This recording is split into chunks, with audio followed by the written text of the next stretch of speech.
After the Hunt follows Alma, played by Julia Roberts, an assistant professor of philosophy at Yale, who is suddenly put on reputationally dangerous crossroads when her star student Maggie, played by Ayo Edebiri, accuses Alma's close colleague, Hank, played by Andrew Garfield, of sexually assaulting her. Naturally, Hank tells a different story, and what follows suit is a winding dissertation of the Me Too movement, identity politics, and socioeconomic privilege, as portrayed by a small group of intelligent ultra-elites who are, rest assured, far too up their own ass. While this video will be focused on two specific moments within a larger scene that exemplifies the key points of the three texts on how the body functions as rhetorical sites, it's important to give additional context in order to emphasize the underlying influences that drive these characters. When Maggie accuses Hank of sexual assault, Hank naturally denies the claims, stating that when they went home together after Alma's dinner party, and the scene we'll soon discuss happens at said dinner party, Hank accused her of plagiarizing her dissertation, and that this allegation from Maggie is just her attempting to besmirch his reputation so that his cheating accusation holds no grounds. The extra nook to this cranny is that Maggie's parents are well-known billionaires who have donated unspoken massive amounts of money to Yale, alluding to a surrounding resentment of class from other characters, and that perhaps Maggie feels a sense of pronounced entitlement.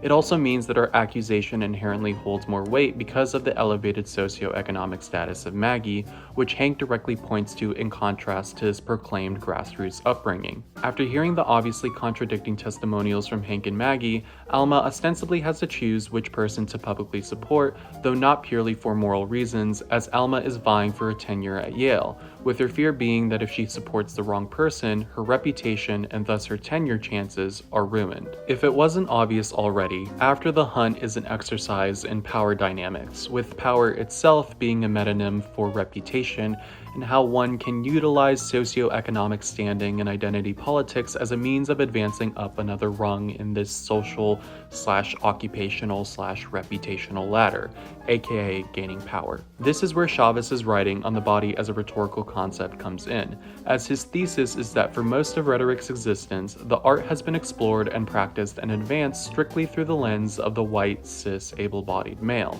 Rhetorical critics insert themselves more fully into texts they write and study, and so rhetoric can only be truly explored and accounted for by dissolving the assumed body and allowing for other bodies, the actual body, whether that be black or female or transgender, to meaningfully contribute to and change the established dialogue. That utopia has of course only partially come to fruition, and in its stead is rhetorical writing specifically in conversation with the assumed white, cis, able-bodied male, an interpretation of rhetoric that's molded by and contextualized through cultural and civic adversity, rhetoric that doubly serves as commentary on the hierarchy the marginalized exist on. This is all to say that the central quote from Chavez that can be used as a through line for the rest of the video is, at its heart, the abstract body and actual bodies are about power. Who and which bodies matter become important and present. Okay, let's finally watch some of the scene. Why? I'm tight. Why are you so tight? All your generation, everyone in your generation, you're so tight. Thank you. Perfect. Exemplar. What are you scared of? Scared of saying the wrong thing or offending someone? When did offending someone become the preeminent cardinal sin? I mean, I don't have a date exactly, but maybe it's around the same time your generation started making sweeping generalizations about ours. Are you scared that we're gonna think less of you if it isn't perfect? Whatever shame you have around your self-expression, it's false. It's bullshit. It's bullshit. So there's a lot to uncover here. The scene more broadly concerns itself with the court of public opinion, its sway, its influence, its ability to be used both as a weapon and as a means of reform. Hank swerves into a side path from this idea and almost mockingly asks Maggie, when did offending someone become the preeminent cardinal sin? To which Maggie responds, maybe it's at the same time your generation started making sweeping generalizations about ours. Just from this two-question exchange, juxtaposed beliefs and understandings are revealed from both Hank and Maggie. Hank's plight of the overly sensitive younger generation quintessentially showcases Chavez's idea of the abstract or assumed male. Hank doesn't understand why the threshold for offending someone has gotten so high because he himself has never been slighted due to an innate feature of his being. He has never been put in a situation that forces himself to even consider the rippling harm of offending someone. Chavez bluntly states that the white male body haunts rhetorical practice and criticism, but I'd argue it's the ignorance of their prevalence that's truly damning. Regardless, Maggie's immediate jab back showcases the strictly disparate nature of her generation and Hank's, and attributes a socio-political callousness to Hank's generation, a sweeping generalization in response to a sweeping generalization, if you will. The whole exchange is a microcosm of Hank and Maggie's contrasting issues with each other, with the issues stemming not from their individual moral compass per se, but instead a desire to exploit the weaknesses that's been established by the aforementioned court of public opinion. Maggie sees Hank as the epitome of the privileged white male, despising his overt ignorance towards conceptualizing societal issues from perspectives other than his own, and believes that his bombastically confident demeanor exemplifies a privileged existence he's always had but has never been aware of. Hank sees Maggie as the epitome of an untouchable societal fawn, financially protected and occupationally advantaged due to her parents' wealth, and socially safeguarded as he believes her race and gender and sexuality, I forgot to mention till now that Maggie is queer, are a golden goose arrangement of attributions in the current climate of identity politics. My final point on this comes from Taylor Williams, a film critic who wrote an exceptional review on this film, which ironically showcases the inverse of Chavez's exploration of feminist and black rhetoric. The fact that Maggie is a queer black woman, which in all practical matters within structured society is a disadvantage to her, is seen as an advantage by Hank, who views a shift in the culture that recognizes privilege and class consciousness and seeks to correct the scales as biased in some way. Now let's watch Alma enter into our discussion, as her characteristics and opinions towards Maggie broadly mimic that of Hank's, but are still distinct due to an assumed feminist allegiance between Maggie and Alma. I'm not contesting the perceived existence of a collective morality. I'm saying that pretending that the ethics of a society hasn't always started with the highly biased stone-throwing court of public opinion. Maggie is a convenient illusion. Aimed at what? Aimed at making us as people feel as though we once had a plan for ourselves. We were better or more united. Weren't we? Before dissecting the implications of her observation on public opinion and collective morality, let's look at the way she naturally, or perhaps purposefully, embodies and exudes confidence into her statement through Cheryl Forbes's analysis of rhetorical movement. In her paper, she dissects the effort elements, which are categories of movement analysis, as space, indirect or direct, weight, light and strong, and time, sustained and quick.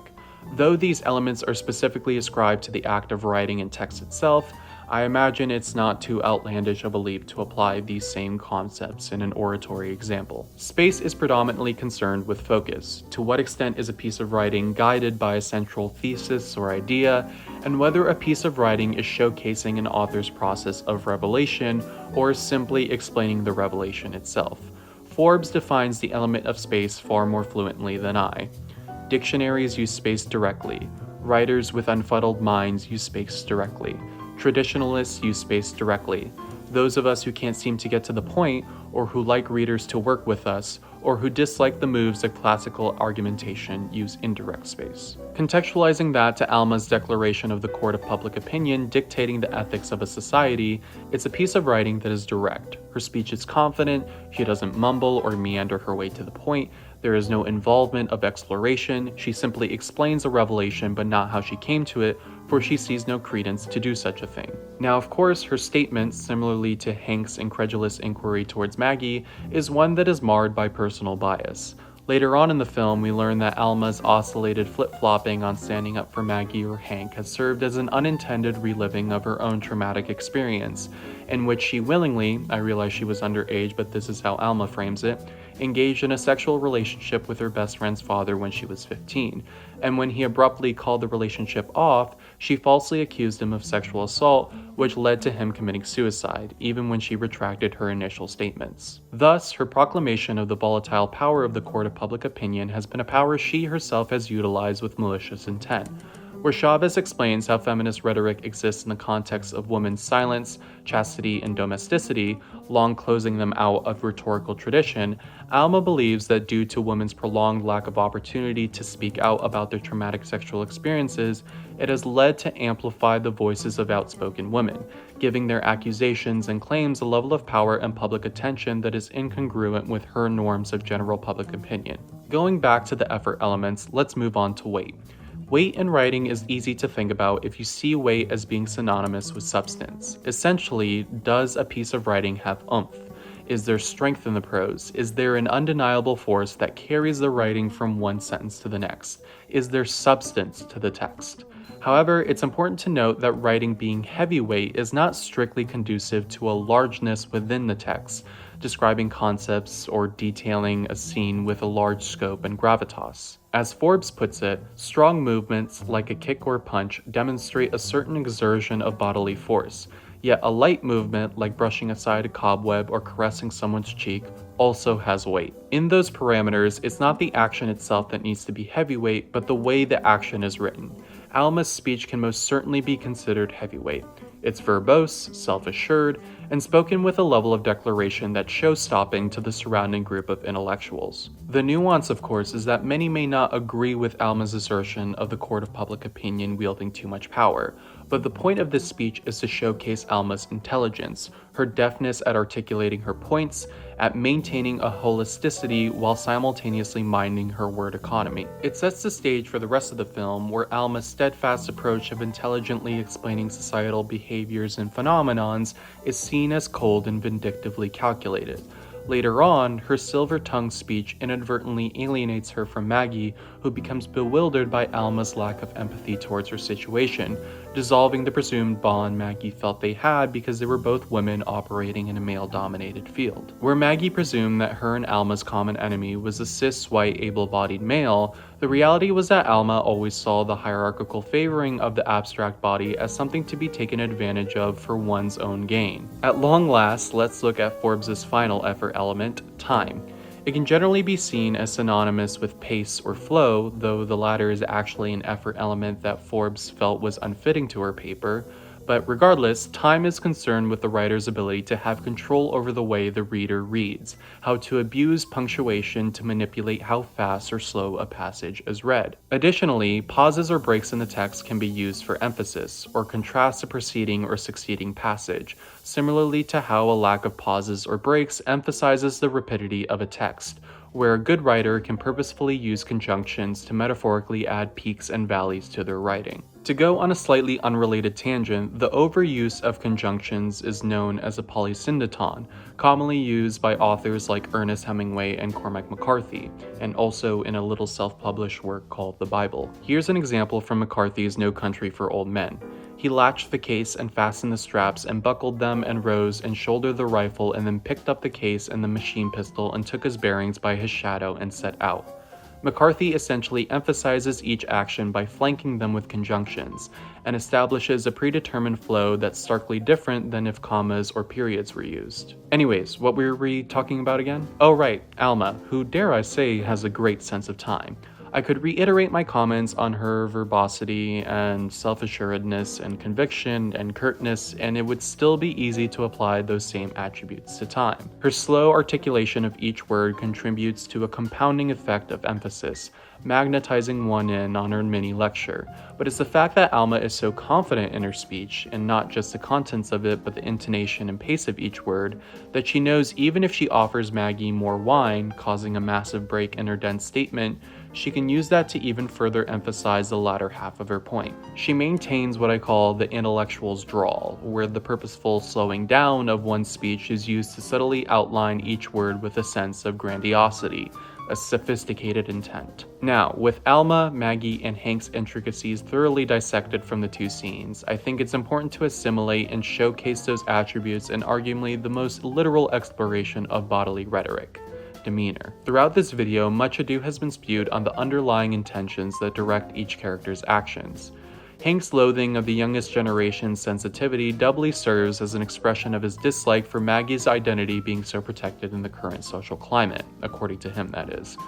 Maggie's loathing of the older generations making generalizations about her own doubly serves as an attack on Hank's aloof privilege as a cis, white, able-bodied male. And Alma's loathing of the court of public opinion is influenced, subconsciously or not, I'm not sure, by her own past traumatic experiences with sexual assault and maliciously using the public opinion for her own benefit.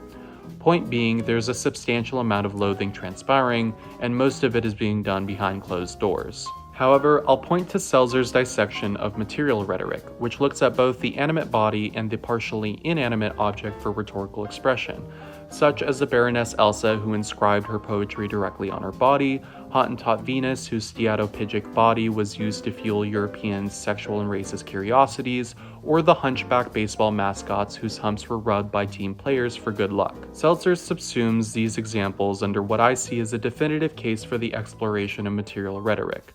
Language and rhetoric have a persistent material aspect that demands acknowledgement, and material realities often, if not always, contain a rhetorical dimension that deserves attention, for language is not the only medium or material that speaks. It's really that last point that could disintegrate Alma, Maggie, and Hank's attempts at shrouding their true beliefs. That's not to say that each character is doing a dance where they spell out each letter with their arms and legs that reveal their darkest secrets, but rather the subconscious demeanor that each character adopts alludes to the submerged half of their various iceberg statements. Alma's self-assuredness, most ascertained in her manner of speaking, is further enforced by her positioning. She sits on the coffee table, in the middle of the circle, orating with her back at half the group, yet relishing in the attention she's gathered regardless. Her confidence in her diatribe of public opinion is direct, heavy, sustained, yet rooted in a long unaddressed trauma. That's not to say the existence of the trauma is able to be discerned from her body, but the inklings of it, the fringes of the big picture, are certainly hidden in the gesticulations, the movement. Maggie, by contrast, is reserved, almost in the beginning stages of entering a fetal position. She sits away from the group, voluntarily islanding herself off so she doesn't have a chance of Hank sitting next to her. Her posture makes her head jut out, and there's an overall aura of discomfort that envelops her being. The discomfort doubly serves as seeing Alma as a daunting figure and Hank as an imposing one. Later on in the film, Maggie confides in Alma that she doesn't know if she was attracted to her or wanted to be her, and it's with this admission that the uncertainty Maggie embodied in Alma's presence came from an unresolved infatuation. The opposite of that infatuation is Hank, who Maggie clearly sees as a threat not just in terms of reputational power plays, as Hank later accuses Maggie of plagiarizing her dissertation, but also as an outright physical threat, as someone who is simply large and strong and opposing. In summation, After the Hunt posits a temperature check of the current sociocultural climate, the power of socioeconomic standings and identity politics, and how all these factors can be manipulated for one's own advancement in their respective ladder. Chavez bemoans the omnipresent prevalence of the abstract body, the godforsaken white cis able-bodied male, it's the last time I'm saying that in this video, that no non-white person can escape from. But Hank and Alma see these long repressed and disenfranchised traits as a positive in today's society, a positive that shields Maggie from wrongdoing because of the historical series of wrongdoings done to those before her. Forbes' effort elements are tools each character uses to fuel their various moral and philosophical grandstandings, adding credibility through sheer presentation rather than divulging in the contents of what anyone is truly saying. And underneath it all, the untouched body, unwilling to lie and put forth support for false verbal statements, it can't resist but contain truths in the movement. Thanks. See ya.